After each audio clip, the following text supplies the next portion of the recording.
எல்லாருக்கும் காலை வணக்கங்க. 2025ல் எத்தனை பேர் வேப்பங்குச்சியில் பல் விளக்கிட்டு இருக்கீங்க?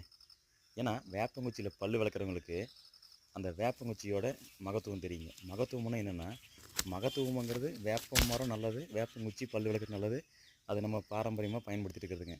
ஆனால் இன்றைக்கி இந்த வேப்பங்குச்சி ப்ரஷ்ஷு, அதாவது மகத்துவத்தை தாண்டி இந்த வேப்பங்குச்சியில் நம்ம ப்ரஷ்ஷு மாதிரி நல்லா கடித்து மென்று பண்ணி பல் விளக்குனா எவ்வளோ சூப்பராக இருக்குன்னு எத்தனை பேருக்கு தெரியுங்க.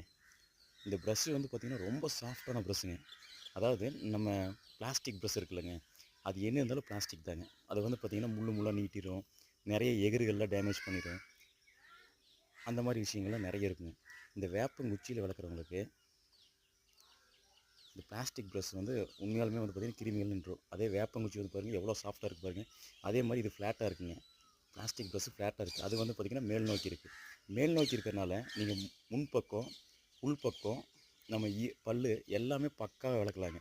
ஆனால் இந்த ப்ரஷ்ஷில் அந்த மாதிரி பண்ண முடியாதுங்க. கம்ஃபர்டபுளாக விளக்குறதுக்கு இதை விட வேப்பங்குச்சி ப்ரஷ் சூப்பராக இருக்குங்க. நீங்கள் ட்ரை பண்ணி பாருங்கள். நாங்கள் ஸ்நேகிதி ப்ரஷ்ஷில் வேணும்னு அனுப்பிச்சி வைக்கிறோங்க. எங்கள் ப்ராடக்ட் வாங்கும்போது உங்களுக்கு அனுப்பிச்சி வைக்கிறோம். நன்றி.